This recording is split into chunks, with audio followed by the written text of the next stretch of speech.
기도하고 시작하겠습니다. 하나님 고맙습니다. 부족한 사람을 세워주셨사오니 하나님, 당신의 말씀이, 당신의 마음이 전해질 수 있도록 허락하여 주옵소서. 예수님 이름으로 간절히 기도합니다. 아멘. 네, 제가 독일 프랑크푸르트에서 왔습니다. 멀리서 왔죠? 네, 우리 사랑하는 또 존경하는 홍경 목사님, 그리고 우리 성도님들 뵙게 돼서 감사하고요. 오늘 같이 나누는 말씀 속에서 하나님이 주시는 은혜가 있기를 간절히 소망합니다. 너무 잘 알고 있는 말씀이죠? 설교도 수없이 많이 들으셨을 거라 생각합니다. 마태, 마가, 누가, 요한에 다 같이 나오는 이야기가 그렇게 흔치 않거든요. 예수님의 죽음에 관한, 마지막 고난주간, 죽음에 관한 이야기, 또 가르침 이야기를 빼면 사건으로는 그렇게 흔치 않은 이야기 중에 하나입니다. 마태, 마가, 누가, 요한이 다 기록을 했으니까 기록하는 방법도 다르고 또 기록해서 하고 싶었던 이야기도 다 달라요. 그래서 목사님들이 이 말씀을 가지고 설교할 때도 설교의 내용도 아주 가지각색으로 굉장히 많은 방법으로 또 많은 시각으로 말씀을 전하고 있습니다. 다 같이 말씀을 다른 방법으로 전하지만 이 오병이어 사건을 우리는 오병이어의 기적이라고 부르는 데에는 모든 사람들이 함께 같은 마음을 가지고 있습니다. 사실 예수님의 사역은 다 기적이었어요. 기적이 아닌 것이 없었습니다. 우리가 가지고 있는 상식적인 선, 또 우리가 아직 알고 있는 물리적인 환경을 넘어서는 모든 것들을 우리는 기적이라고 부르니까 예수님이 살아가시면서 이 공생을 사시는 동안 기적이 아닌 것은 거의 없었습니다. 그럼에도 불구하고 이 오병이어의 기적을 굉장히 이 사복음서에서 다 중요하게 여겼다는 것은 이 속에서 하고자 하는 말씀의 은혜가 분명히 있기 때문이고 또 각 이 복음서의 저자들마다 이것을 통해서 우리들에게 주시고자 하시는 하나님의 마음이 있기 때문이라고 저는 그렇게 생각을 합니다. 많은 사람들이 기적을 꿈꾸면서 살아갑니다. 아주 예전에는요, 다 잘 되는 것을 기적으로 여겨서 잘 되는 기적을 많이 꿈꾸면서 살아왔어요. 대박을 꿈꾸는 거죠. 로또 사보신 적 있으십니까? 있으세요 혹시? 아직도 여전히 일주일에 하나씩 정도? 네, 그것도 기적을 꿈꾸는 우리의 심리가 있는 거죠. 예전에는 잘 되는 것을 가지고 기적을 꿈꿨다면 요즘은 워낙 사람들이 살아가기 어려운 환경, 먹고 살지 못해서가 아니라요, 먹고 살만 해도 누구나 가지고 있는 어려움들이 있어요. 그런 어려움 때문에 이 어려움 속에서 기적을 생각하는 사람들도 굉장히 많습니다. 어떤 분들은 이 지긋지긋한 삶이 빨리 끝났으면 좋겠다, 이렇게 생각하는 사람들도 있고요. 어떤 사람들은 내가 오늘 저녁에 정말 잠을 자다가 아침에 눈을 뜨지 않았으면 좋겠다라고 생각하면서 살아가는 사람들도 있어요. 이것조차도 저는 기적을 바라는 마음이라고 생각합니다. 좋든 나쁘든 우리는 현실과 조금 거리를 두었으면 좋겠고 현실보다 나아졌으면 좋겠고 그 현실 안에서 내가 무엇인가 할 수 없을 때 다들 기적을 그렇게 꿈꾸며 살아가는 것 같습니다. 저는 오늘 말씀을 통해서 주님께서는 우리들에게 어떤 삶을 통해서 우리들에게 기적을 원하시는지를 한번 여러분들과 은혜를 나눠보고자 합니다. 이 오병이어의 기적, 제가 말씀드린 대로 수없이 많은 설교를 통해서 들으셨을 거고 수없이 많은 시각에서 여러분들 들으셨을 거라고 생각해요. 이 설교도 그렇지만 주석을 살펴보면요, 주석도 정말 아주 다양한 관점에서 이 오병이어를 가르쳐주고 있습니다. 저는 오늘 본문이 굉장히 길기도 하지만요, 다 빼고 오늘 한 아이와 그리고 예수님의 관점에서만 오늘 말씀을 한번 좀 살펴보고 싶습니다. 또 하나, 제가 오늘 말씀을 가지고 설교하는데 좀 특이한 게 있어요. 요한복음을 강해해서 나가는 것이 아니라면 이 사복음서 중에서 이 오병이어의 기적을 가지고 설교하는 분들은 대부분 마태복음이나 마가복음이나 누가복음을 가지고 설교를 하지 요한복음을 가지고 설교를 하는 경우는 굉장히 드뭅니다. 근데 저는 오늘 이 요한복음을 고른 이유를 여러분들 제가 이 말씀 뒷부분에 가면 자연스럽게 알 수 있지 않을까, 그렇게 생각이 듭니다. 우선 잘 알고 있는 이야기지만 이야기를 먼저 시작할게요. 오늘 배경을 말씀 속에서는 뭐라고 이야기를 하냐면 갈릴리 호수 서쪽의 디베라 바닷가 건너편, 이렇게 얘기해요. 갈릴리 호수가 있는데 여러분 서쪽에 보면 중심에 좀 서쪽에 디베라라는 곳이 있어요. 이 디베라라는 곳에서 봤을 때 건너편 어딘가라고 얘기하는 거예요. 바다를 건너서. 이곳이 어디쯤 되었을까 생각해 보면 많은 사람들이 사복음서를 같이 이렇게 보면 그것을 우리는 벳세다라는 지역쯤 됐을 거다라고들 다 그렇게 생각을 합니다. 벳세다는 어디 있냐면요, 갈릴리 호수 북쪽에서 약간 서쪽으로 이동해서 있는 지역이라고 생각하시면 될 것 같아요. 예수께서 이곳으로 오시자 많은 사람들이 몰려들었습니다. 예수님께서는 그들을 가르치셨어요. 그리고 해질녘이 되었어요. 이 해질녘이 되자 예수님께서는 그 모여든 사람들을 그냥 떠나보내야 하는 게 마음에 불편함이 여겨졌었나 봅니다. 다른 복음서에는 뭐라고 얘기했냐면 그들을 불쌍히 여기셨다, 그렇게 이야기해요. 문제는 그 많은 사람들을 먹일 방법이 없다는 데 있고요, 많은 사람들을 먹일 돈도 없다는 데 문제가 있습니다. 그 많은 사람들을 먹이려면 오늘 말씀을 보니까 200데나리온 정도, 조금씩만 먹여도 허기만 면하게 하려고 해도 200데나리온이라고 얘기를 하고요. 여러분, 이건 돈의 문제가 사실은 아니에요. 이 많은 사람들, 오늘 말씀을 보면 5,000명이라고 얘기하는데 여러분들도 다 들으셔서 알겠지만 남자만 5,000명이라고 얘기하는 거잖아요. 그러면 여자와 아이들까지 하면 약 한 2만 명 정도 되는 인원이 되는 거예요. 그 많은 사람들을 먹을 빵을 갑자기 구한다는 것은 굉장히 어려운 일입니다. 사실은 어려운 것이 아니라 당시로는 불가능하다는 거죠. 그 정도를 먹으려면 지금 현대 사회에서도 굉장히 큰 빵 공장에다가 미리 예약을 해놔야지만 먹일 수 있는 인원이기 때문에 이건 돈으로 해결할 수 있느냐 없느냐, 뭐 사올 수 있느냐 없느냐의 문제를 이미 넘어서게 되는 그런 환경이라고 생각하시면 될 것 같습니다. 이런 환경 속에서 오늘 우리가 상상하지 못할 방법으로 이야기가 전개가 되는 겁니다.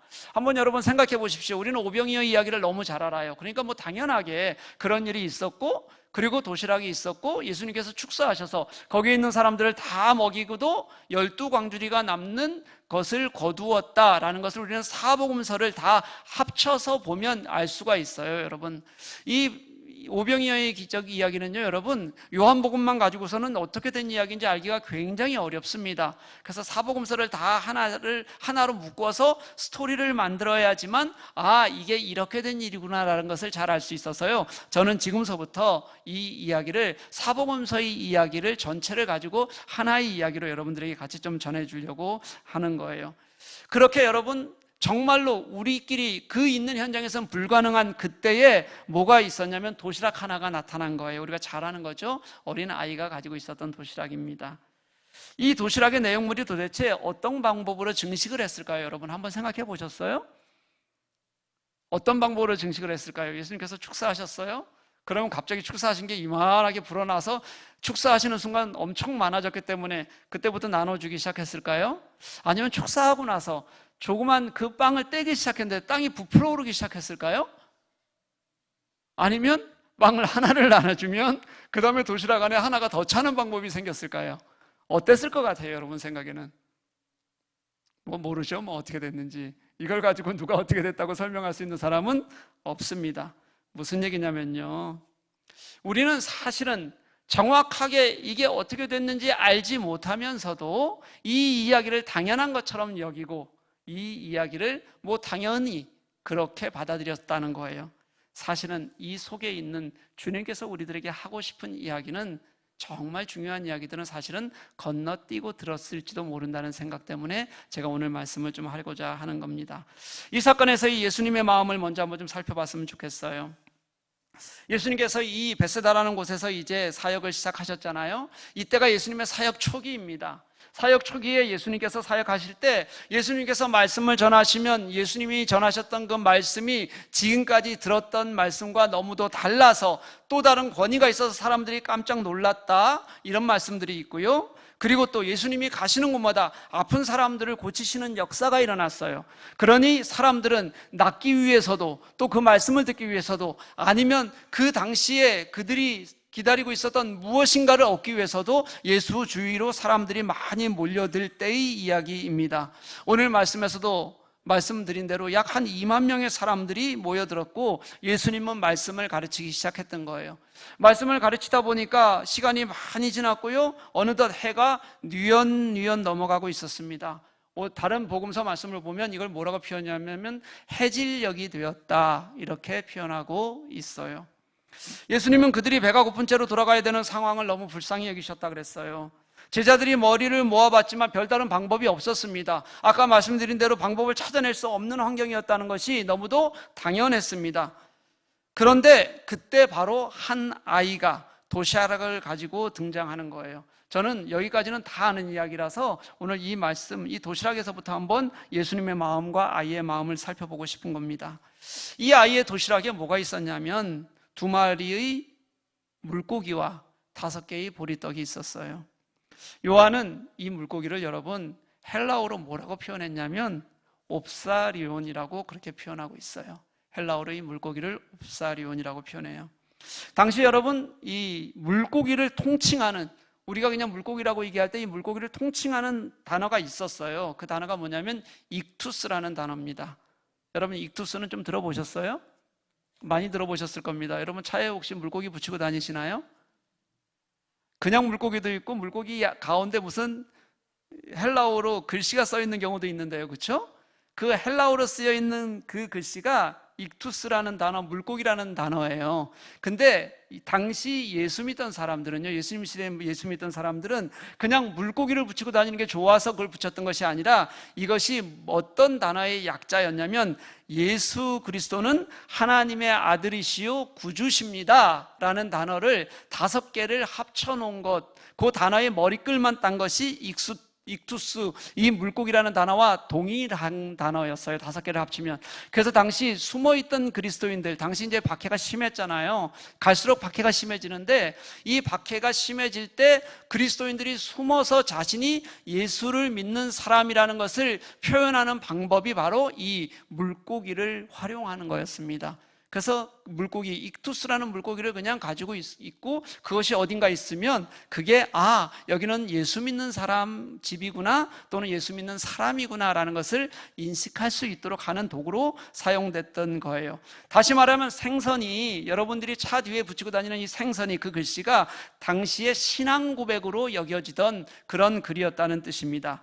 예수 그리스도는 하나님의 아들이시요 구주십니다.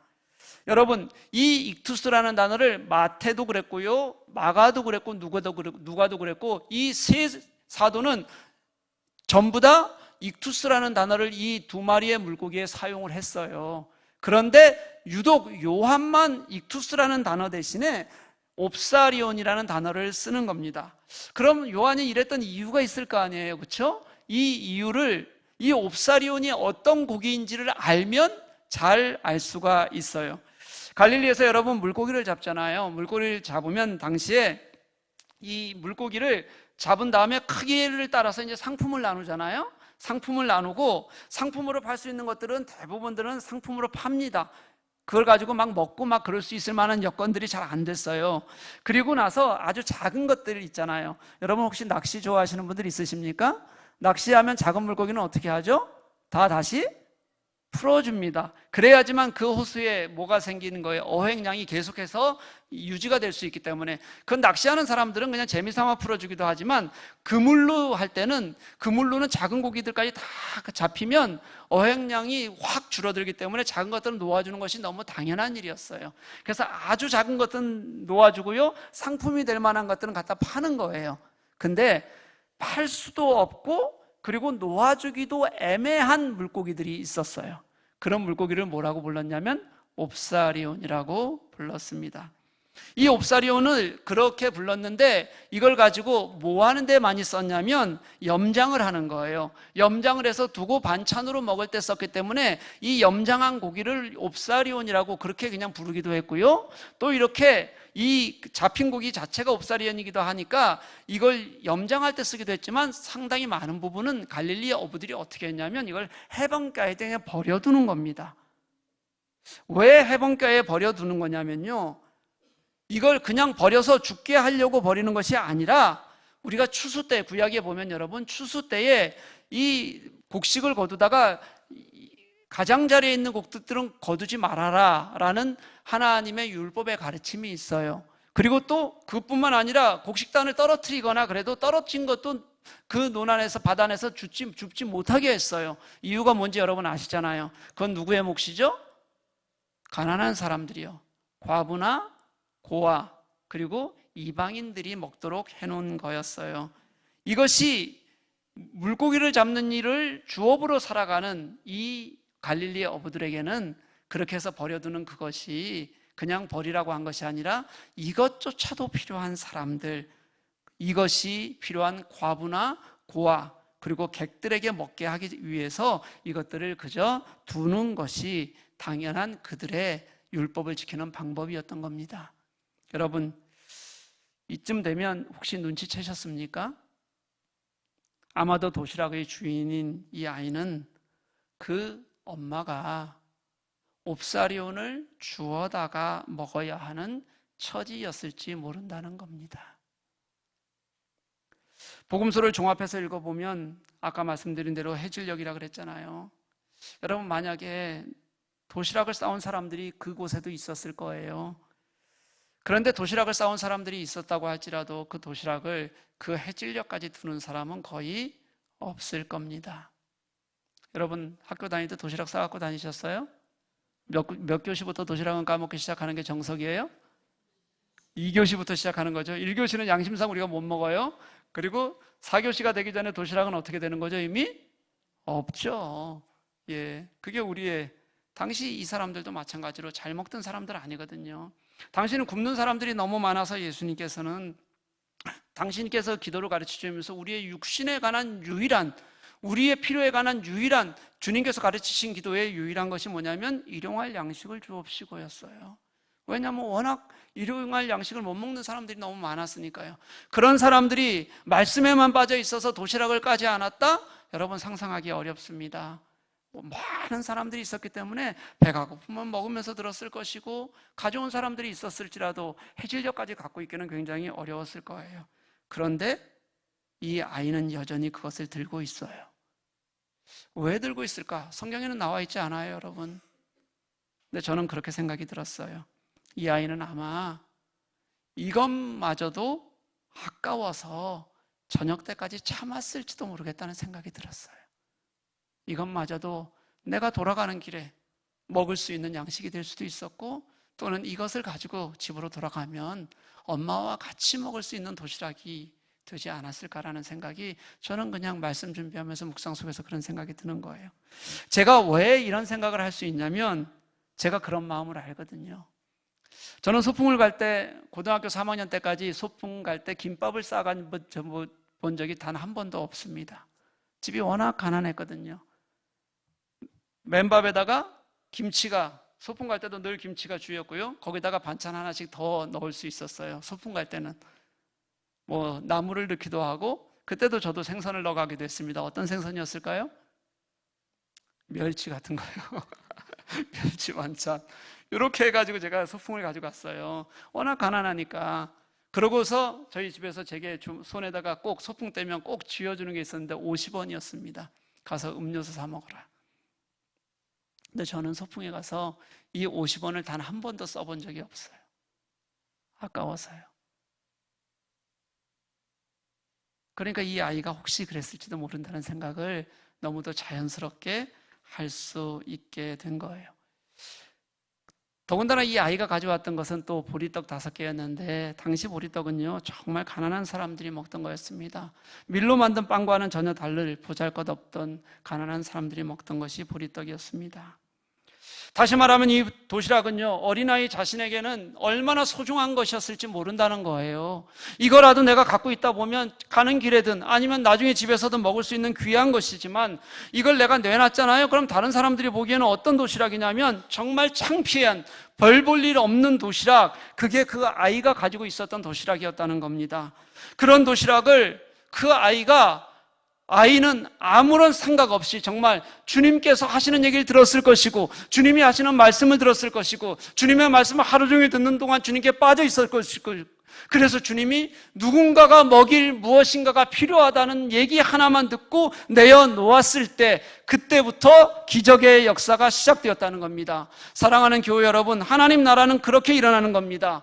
내가 아무리 가진 것이 아까워도, 내가 정말 이것이 아무리 귀해도, 또는 내가 가진 것이 세상 보기에는 정말 보잘것이 없는 것이어도 그래도 주님께서 사용하시겠다 하시면, 주님께서 그것이 필요하다는 느낌만 있어도 내어놓으면, 주님께 마음을 드리면 우리가 상상할 수 없는 방법으로 일하시는 분, 그분이 하나님이심을 우리들에게 가르쳐주고 있는 겁니다.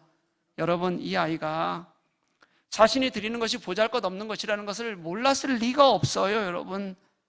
그런데도 그 아이에게는 남들이 보기에는 보잘것없지만 내겐 너무도 소중한 그것을, 그 아이는 자신의 허기라도 메울 수 있을 것이라고 생각했던 그것을 예수님 가까이 있다는 이유 하나로, 예수님의 말씀을 들었다는 것 하나로, 그분께 감동했다는 것 하나로 그는 생각하지 않고 주님께 내어놓았을 때 상상할 수 없는 일이 보이기 시작했다는 겁니다.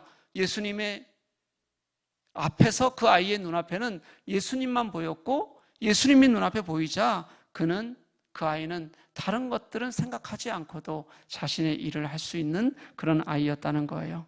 사랑하는 교회 여러분, 저는 우리 교회가요, 우리 신자들이 예수 외에 다른 것들이 먼저이지 않았으면 좋겠다는 생각을 늘 하게 됩니다. 교회에서 여러분, 예수님의 말씀이 먼저여야 되고요, 예수 그리스도를 나누는 것이 먼저여야 되고요, 그래서 그 예수 그리스도를 나누는 것이 우리에게 은혜가 되어진다는 겁니다. 그래야 그게 교회입니다. 그래야 그게 신자예요. 우리가 교회에 모여서 수없이 많은 이야기로, 다른 이야기로 시간을 보내고, 그리고 다른 이야기로 꽃을 피우다 돌아가서 주님을 만나고 온 것인지, 아니면 내가 무엇을 하고 있는지조차 모르는 그런 시대를 살고 있는 우리들에게 정말 주님이 내가 생각하는 내 가치의 모든 것들을 드릴 수 있는 그런 존재가 될 때 진짜 우리는 신자로 이 땅을 살아갈 수 있게 된다는 겁니다. 여러분, 내가 무엇을 하든지 많아서 하는 것 아니에요, 누구라도요. 그냥 자신이 가진 것으로, 내가 할 수 있는 것으로 주님께 하는 겁니다. 내가 가진 것이 무엇이라도 괜찮다는 마음이 주님 앞에 있어야 되는 겁니다. 때로는 이게 너무 보잘것없어서 사람들 앞에, 교회 앞에 내놓기가 너무 이상해요. 그럼에도 불구하고 주님께서 이것을 어떻게 사용하실지에 대해서 기대하고 소망하는 마음이 있으면 그것으로부터 하나님 나라는 확장되기 시작하고 주님의 놀라운 역사가 시작된다는 것을 기억하는 그런 우리가 되었으면 좋겠습니다. 그게 주님께서 우리 속에서 일하고 싶어하는 방법이에요. 때로는 내게 보잘것없어도, 때로는 너무 소중한 것처럼 여겨질지라도 이것을 가지고 주님과 함께하는 것, 이곳에서 주님은 당신의 기적을 만들어 가시고 역사하신다는 것을 우리들에게 보여주고 계신다는 겁니다. 저는 여러분, 이 이야기를 다시 어디에서 보게 되냐면 전혀 다른 이야기인 것 같은 요한복음 21장에서 다시 이 이야기를 발견하게 됐어요. 요한복음 21장에는 예수께서 부활하신 이후에 다시 예수께서 제자들을 찾아오는 이야기예요. 예수님께서 십자가에 죽으시고 그리고 부활하셨는데도 불구하고 제자들은 어쩐 일인지 그 예수님을 만나고도 자신들이 다시 생업을 하던 곳으로 베드로와 함께 다른 6제자, 7명의 제자가 그렇게 내려갔어요. 요한복음 7장 21장에는 그곳을 뭐라고 얘기하냐면 디베라 바다라고 그렇게 표현하고 있습니다. 저는 이게 분명히 오늘 오병이어의 기적이 일어났던 곳과는 다른 장소라고 생각해요.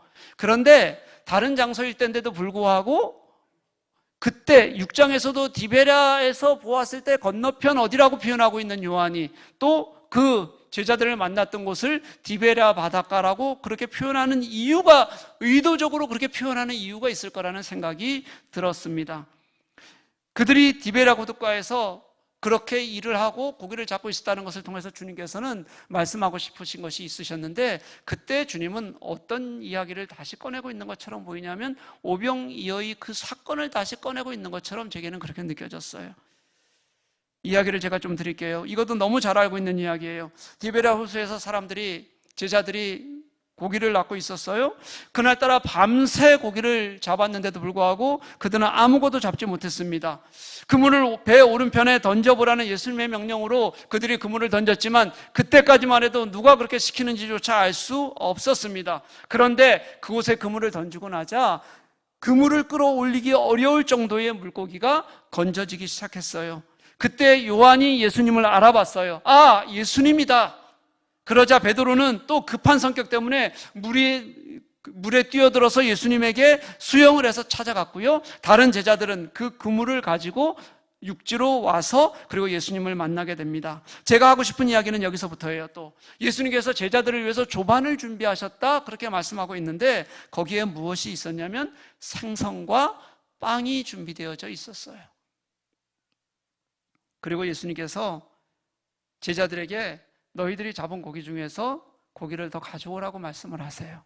근데 여러분, 이때 예수님께서 준비해 두신 생선이 어떤 생선이었냐면 옵사리온이에요.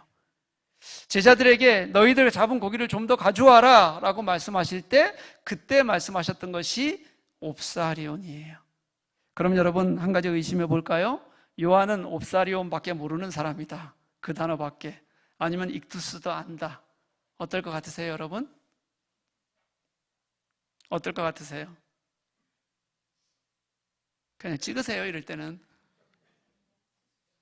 익투스도 안다. 제가 모르면 이 얘기를 꺼내지 않았을 거예요.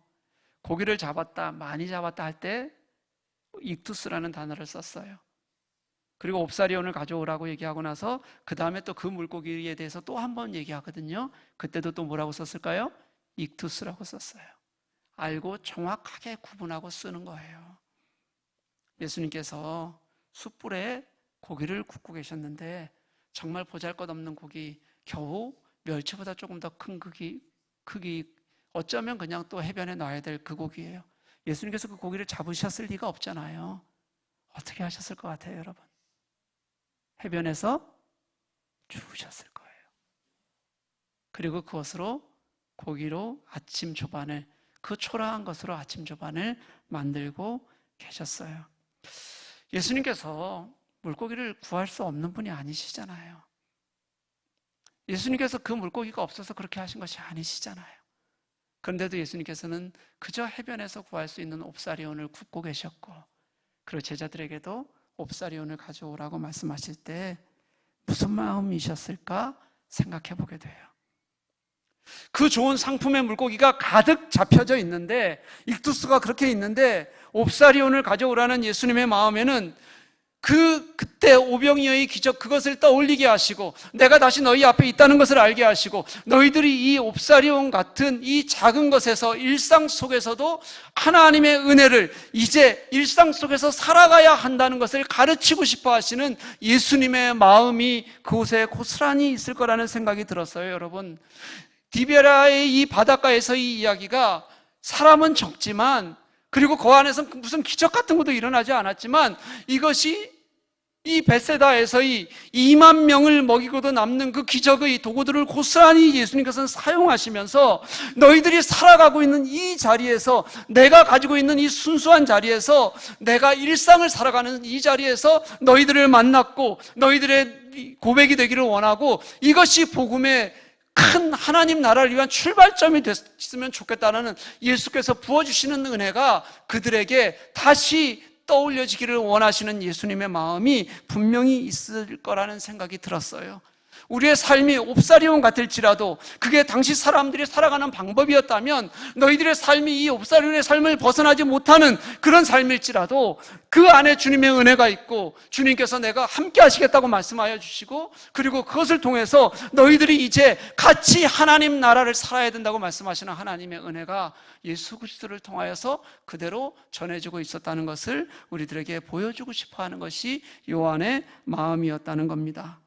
여러분, 우리가 더 큰 것, 익투스 같은 어떤 큰 것들, 그것도 더 많은 것들을 위해서 그렇게 하는 것이 아니라요, 정말 작은 것일지라도, 홉사리온일지라도 이것이 우리를 위한 일용할 양식이 되면, 이것이 주님을 위한 도구가 되면 그것이 기적이 되고 은혜가 되어진다는 것을 주님께서는 우리들에게 가르쳐 주시고 싶으신 것이 이 요한의 마음속에 고스란히 있는 거예요. 뭐가 좋아서가 아니라요, 주님이 계시면 내가 지금 살아가는 이 일상 속에서 주님만으로 옵사레오니 기적의 도구가 되고 은혜가 되어서 우리를 살게 하신다는 하나님의 마음을 기억하는 저와 여러분 되기를 간절히 소망합니다. 주님께만 집중하면 됩니다. 주님께 나의 삶을 진실하고 순수하게 보여주면 됩니다. 역사하시는 주님이 내 삶 안에서 나를 지키실 것이라고 믿으면 됩니다. 그리고 작은 것일지라도 내가 이것을 두려워하지도 않고, 작은 것일지라도 이것을 창피하지도 않으며 주님과 나누려는 마음이 있으면, 내가 지금 일상 속에서 주님을 경험하고자 하면, 그러면 그 주님이 분명히 그것으로 내 삶 속에서 가장 좋은 것으로 일하실 것을 우리는 믿는 사람들, 그런 사람들을 신자라고 주님은 우리들에게 분명히 가르쳐주고 계시는 겁니다. 진실하고 신실하게 주님 가까이 있는 거죠. 제가 좋아하는 후배가 있습니다. 독일에 있는데요, 지금 부모님이 두 분 다 요양원에 계시는데 아주 안 좋으세요. 그 목사님의 어머니가, 아버지는 먼저 오래전에 요양원에 들어가셨고, 요양원에 들어가시기 전까지 30년 동안 일기와 기도문을 쓰셨어요. 언제 돌아가실지 모르는 상태에서 지금은 소통이 제대로 되지 않고 약해져서 그렇게 계셔요. 이 아들 목사님이 이제 부모님들이 집으로 돌아갈 가능성은 없어요. 요양원에서 돌아가셔야 돼요. 그러니까 집을 정리하다가 38권이나 되는 노트를 발견을 했어요. 그 노트 속에 빽빽하게 기도와 일기가 있었어요. 그 글이 일부가 정리가 되어서 곧 책으로 출판이 됩니다. 제가 그 일기와 기도 몇 편을 읽었는데, 읽다 보니까 정말 한 여린, 정말 가난하고 보잘것없는 한 여인이 하나님만을 향해서, 예수님만을 향해서 얼마나 간절하게 감사하고 그리고 자신의 삶을 순수하게 드렸는지 이 기도문 속에 너무 잘 나와 있어요. 하나도 바꾸지 않고 원본 글 그대로 책에 실었대요. 이분이 초등학교 겨우 나오신 분이에요. 배우지를 못했어요. 그런데 원본 글을 일부러 그대로 실었는데, 초등학교밖에 안 나온 분이 초등학교 나온 분이라고는 여겨지지 않을 만큼 정말 기품이 있는, 문장이 짧고 너무 간결해요. 뭐 잘못된 문장들이 분명히 있어요. 근데 기품이 있는 문장들로 그렇게 되어져 있어요. 근데 제가 이 글을 좀 소개해드리고 싶은데, 이유는 하나예요. 우리가 정말 우리의 삶 속에서 정말 나약하고 연약하고 아무것도 할 수 없는 여인이 얼마나 진실하게 하나님 앞에 서 있을 수 있는지, 내 삶 속에서 주님을 만날 수 있는지를 보여주는 그런 내용들이에요. 두 개만 읽어드릴게요. 마지막 두 개가 됐어요. 이제 요양원에 들어가서 이틀째 되는 날인데 2020년 1월 2일 목요일 일기입니다. 오늘은 여기에 온 지 이틀째 되었습니다. 언제 3개월이 지나갈지요. 주님 어서 나와서 집으로 돌아가게 하소서. 글씨가 예쁘게 안 써지니 일기 쓰기 싫습니다. 왜 이렇게 글씨가 잘 써지지 않는지요. 날마다 무엇이든지 맑아지게 하소서. 기대하고 기도하겠습니다. 몸만 나으면 이런 글씨도 좋아질까요? 좋은 하루 되기를 간절히 기도합니다. 그리고 나서는 더 이상 글을 쓰실 수가 없게 됐어요. 3달 만에 딱 한 편 더 쓰셨는데 그게 그분의 마지막 기도가 됐어요. 글로 쓰는 자녀들을 위한 기도인데, 그 목사님이 제가 아는 후배 목사가 외아들이거든요. 그 아들과 그 자녀들을 위한 기도가 그렇게 간결해요. 그런데 이 간결한 기도 속에 정말 아무것도 없어요, 내용이.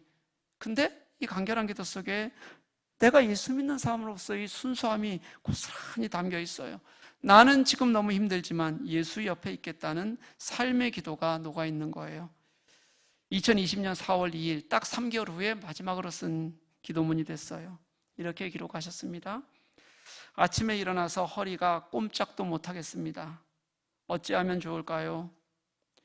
우리 하나님 아버지 믿습니다. 우리 이 집사님, 우리 이 목사, 우리 수인 사모, 승찬 지연이를 품 안에 넣어주시고 인도하여 주시옵소서. 걱정 근심하지 않고 마음의 평안함을 주시옵소서. 우리 7 식구 주님 품 안에 넣어주세요. 아무런 일이 없도록 주여 도와주세요. 이거를 마지막으로 지금 4년째 30년간의 글쓰기를 멈추고 누워 계십니다.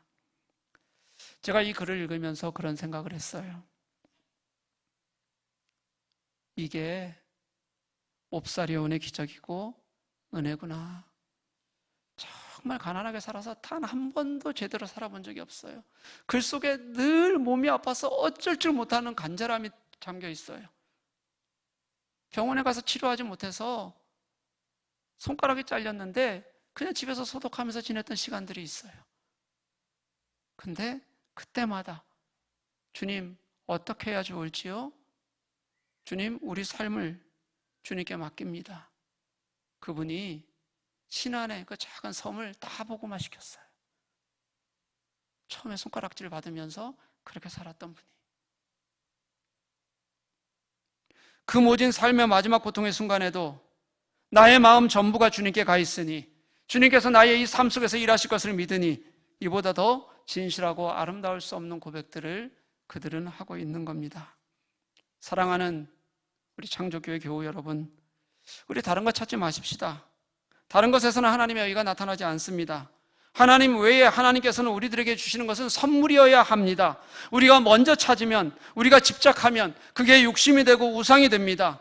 예수 옆에 있으면 더딘 것 같아도 그 길은 분명히 아름다워지고요. 결국 우리에게 선한 것으로 당신의 은혜를 보이시고 당신의 기적을 보이시는 것으로 우리에게 일하실 것이라고 저는 믿습니다. 그게 하나님께서 우리 속에 일하시는 방법입니다. 복음서에 보면 예수님께서 백성들을 불쌍히 여기셨다는 구절이 여러 번 나와요. 이 불쌍히 여기셨다는 구절 중에서 어떤 단어는 이런 뜻을 가지고 있어요. 창자가 찢어지는 고통을 당한다, 이런 뜻을 가지고 있어요. 여러분, 예수님께서 우리를 불쌍히 여기실 때 없는 것 때문에 그렇게 여기실 수도 있어요. 우리가 그저 배고플 것 같은 것 때문에 그러실 수도 있어요. 우리가 약할 때도 그렇게 불쌍히 여기시는 마음이 있을 수 있어요. 하지만 예수님께서는 우리의 영혼이 무너져가고 우리가 당신의 뜻을 알지 못하고 여전히 당신을 떠나서 이제 세상 속에서 매여 있을 때 아마도 창자가 찢어지는 마음으로 나와 함께 하자고 그렇게 우리들을 부르시고 계실 겁니다. 그리고 그것이 우리 신자들이 가야 하는 삶이라고 우리들에게 말씀하고 계실 겁니다. 돌아왔으면 좋겠다. 옵사리온의 삶이 너희들에게는 고된 삶일지 몰라도, 이것이 너희들에게는 하찮아 보이는 삶일지 몰라도 그곳에 내가 함께하면, 그곳에서 주님께서 일하시면 우리에게 주시는 은혜가 있을 것이라고 말씀하시는 하나님의 뜻이 분명히 당신이 우리를 불쌍히 여기시는 마음에 있다고 저는 그렇게 믿습니다. 사랑하는 창조교회 교우 여러분, 옵사리온의 마음으로 주님께 가는 저희들이 될 수 있기를 간절히 소망합니다. 옵사리온의 은혜를 기뻐하는 우리들이 되기를 간절히 소망합니다.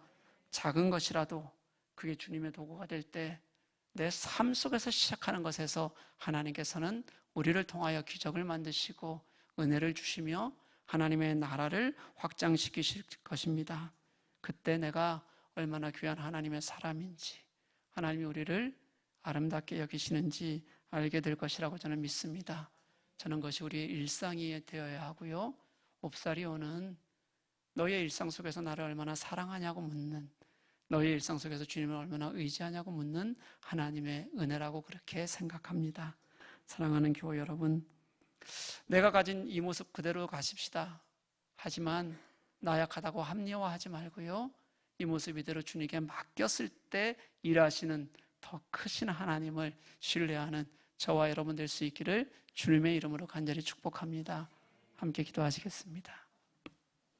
사랑 많으신 아버지 하나님 고맙습니다. 우리에게 이렇게 은혜 주셔서 오늘도 아버지 하나님 3일 저녁 주님 전을 찾게 하시고 이렇게 아버지 하나님 귀하신 뜻을 쫓아 우리가 찬양하고 기도하고 말씀 듣게 하시니 감사합니다.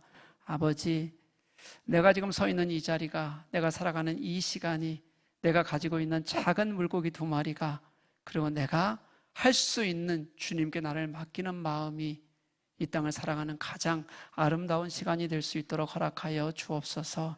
주님은 더 큰 것을 요구하시는 것도 원하시는 것도 아닙니다. 지금 이 자리에서 내가 살고 있는 이 옵사리온의 삶을 기적으로 만드시고 은혜로 알게 하시는 주님이신 줄 믿습니다. 그곳에서 하나님 나라가 확장되고 커질 것을 믿습니다. 주님, 우리가 그런 삶을 고백하며 주님과 함께 살아갈 수 있도록 허락하여 주옵소서. 감사하며 예수님 이름으로 간절히 기도합니다. 아멘.